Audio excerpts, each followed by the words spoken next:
Guys, itong uumpisan nating electrical project is nakabuhos na sila ng beam kahit anong PVC electrical conduit guys na naitanim dyan sa may beam is wala. Kaya heto ako guys, tinitiktigan ko yung beam. Katigas pa man din guys, solid yung kanyang biga.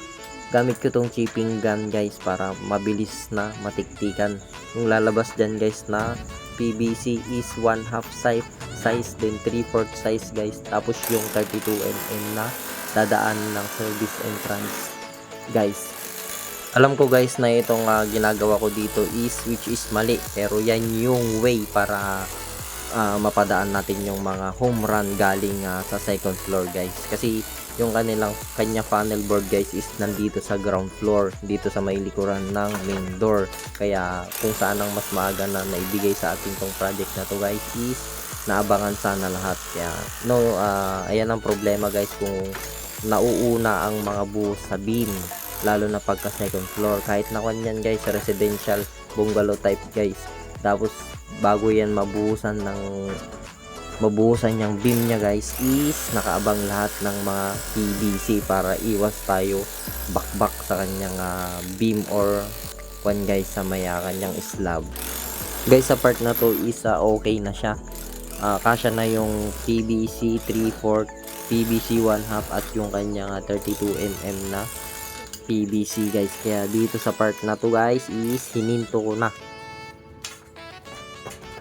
then bumaba na ako, sinunod ko dun sa taas guys, mag-abang ng mga PVC para sa home run ng ACU, regular convenience outlet, at saka sa may shower guys, sa may CR water heater guys.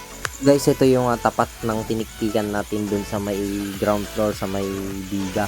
Bali may nailagay na silang mga crossbar dito guys. Tinanggal ko lahat ng mga naka-alambre dito na itinali nila kasi masasagi natin pagka naglagay tayo ng mga home run PVC pababa sa may panel board sa may ground floor guys. Then as usual guys, itong steel deck binawasan din natin, kinatin ko yung steel deck guys kasi hindi papasok yung 3/4 PVC 1/2 size na PVC, then yung kanyang 32mm PVC guys. Kaya binawasan ko tong steel deck, pero kaunti lang guys.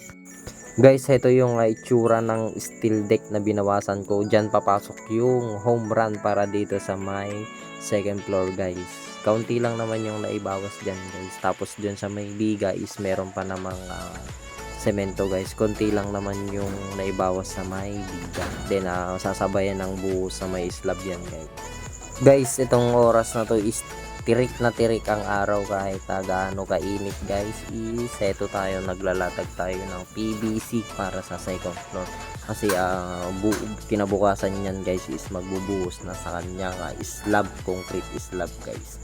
Yung ginagawa ko dyan guys is linya ng ACU dito sa may room 1 guys. Tapos guys, sinunod ko yung kanyang home run pababa sa panel board. Gumamit ako ng 3/4 PVC conduit dyan guys sa home run ng ACU dito sa room 1. Dito sa part na to guys is tinignan ko yung plano kung okay siya.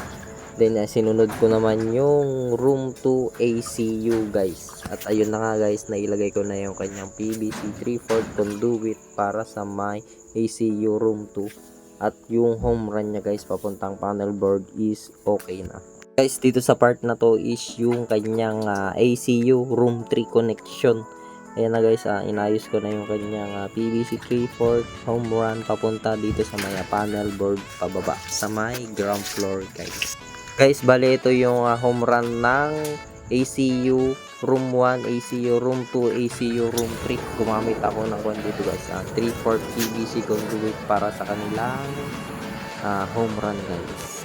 Ito naman guys is nag-blue torch ako ng 1/2 size PVC conduit para dito sa may kanyang home run dito sa second floor guys. Diyan ko siya pinadan guys. Bali itong tubo na gamit ko dito guys is goods quality to guys pagdating dyan sa may tubing ng slab or sa may biga guys. Bali dito guys is talagang pinalambot ko yung PVC din para mai-bend ko siya ng maigi guys. Yan guys, walang elbow yan.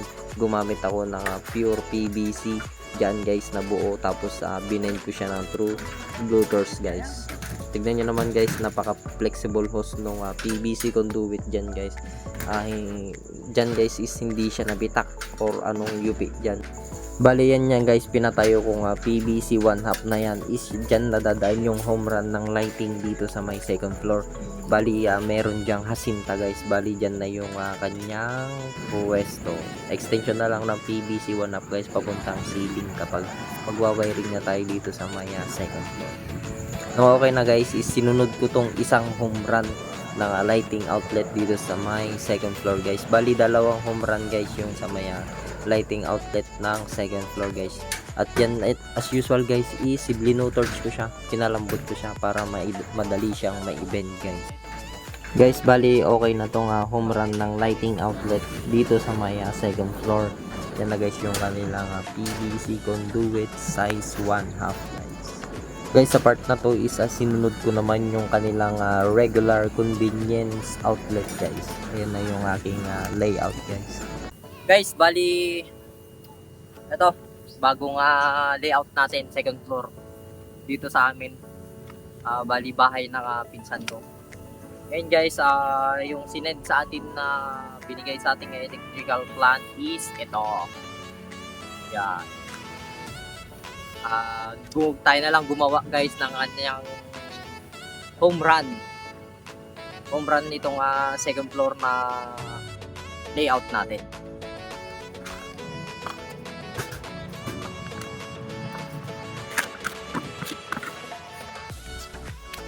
Bali dito guys is itong sa may sketch lang na electrical plan guys is meron siyang symbol sa lighting, wall lamp, CO, ref, then aircon, tapos main. Guys, yung kanyang power layout ay convenience outlet layout, bali isang home run. Ito siya, kulay blue. Ayun yung symbol niya guys. Then dito sa second floor guys is may 7 lang na convenience outlet. Yan. Ito yung home run niya guys. Ito yung tubo niya. Yan, 1. Then ito guys, 2. Then yung kanyang CO layout, 3, 4, 5. Bali back to back to guys, meron pang back to back siya. Ito guys is ang kanyang power layout. Ito guys is back to back yan na power CO layout. Then ito back to back din yan para dito sa may kanyang terrace dito sa taas sa second floor. Then meron siyang 3 aircon dito guys sa taas na i-layout. Tigisa dito sa room 1, room 2, and room 3. Ito guys yung kanyang room 3. ACU outlet. Ayan yung home run niya, papunta dun. Then yung ACU number 2. Ayun guys, ACU number 2, room 2. Then ACU number 3, yun sa room 3. Ay, room 1. Room 1, room 2. Then ito yung room 3. 3 aircon dito sa taas guys, tapos meron siyang GFCI water heater dito sa may kanyang CR yan. Bali nagkaiwalay yung dito sa may CR niya guys, nakaiwalay yung mismong CR, then yung kanyang ito paliguan, then nakaiwalay yung kanyang CR. To be followed to guys para may layout na nila yung kanyang slab. Kasado na. Bawat kwarto guys is tigi-isa lang na CO, convenience outlet. Isa dyan sa room 1, isa dito sa room 2, isa dyan sa room 3. Then isa din dun sa may kanyang veranda sa may terrace dito sa second floor guys. Then yung kanyang 3-way. Ito yung kanyang 3-way connection. Sa may agdan to guys. Agdan. Yan. Agdan. Bali magle-letter L yung agdan niya guys. Ito yung kanyang 3-way connection. Oh. Nanggaling yan dun sa may ground floor. Tatagos yan sa may ceiling ng second floor. Then guys pala dun sa may kanyang ACU outlet, gumamit ako ng 3/4 na PVC conduit. Ito guys, maganda yung brand niya, Poly brand. Subok ko na to sa mga ganitong mayroong slab. Matibay ito guys. Base slot nito is binend ko, blinutors ko siya. Yan, para makita nyo. Ayan yung itsura niya guys, ang ganda. Nai-bluetooth lahat yan guys. Then maganda tong tubo. Kahit napak-apakan nila to. Hindi ako gumamit ng elbow maliban dito sa kanyang service entrance. Gumamit ako ng dito guys, ng 32mm na same brand, Poly brand. Tapos gumamit ako ng 45 degree na elbow. 32mm din guys ito. Yan yung pasukan ng kanyang service entrance. Then dito guys is meron dalawang PVC dito na 1/2. Ito siya. To. Bali guys, ito yung kanyang home run lighting outlet dito sa second floor. Bali ito guys is may hasinta yan. May ilalagay dun sa kanto guys sa mismong hollow blocks. Pataas yan. Tinakpan ko tong mga to. Ito yung magiging linya guys sa kanyang lighting outlet. Bali guys, lahat ng tubo dito sa taas is binend ko siya. Ito, binend ko.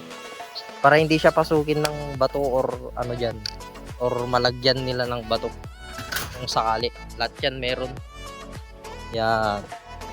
Bali itong project pala natin guys is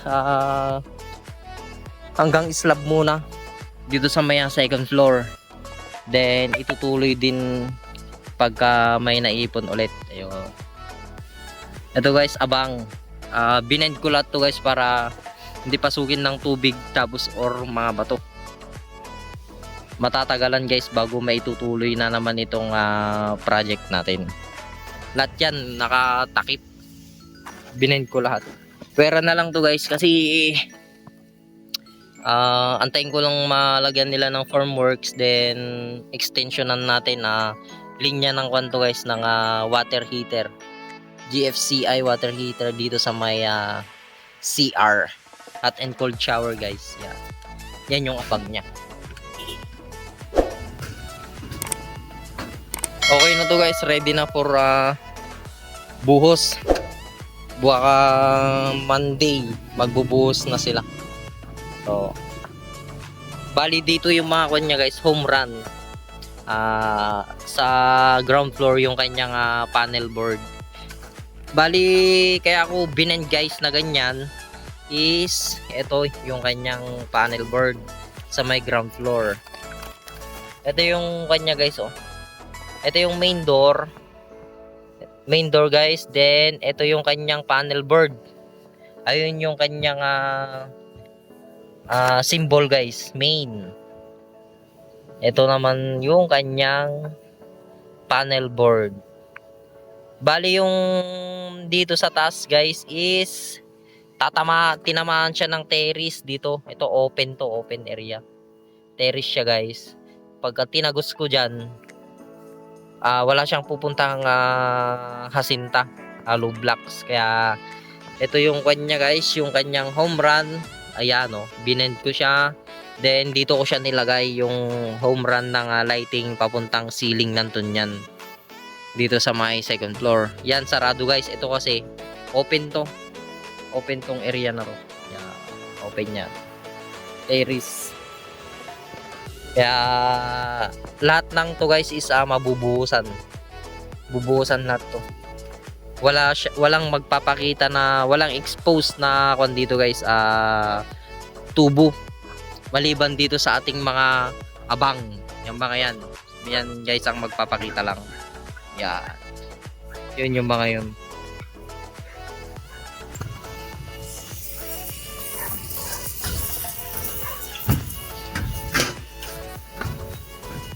All goods na siya guys. Yan, pwede na nilang abuhusan.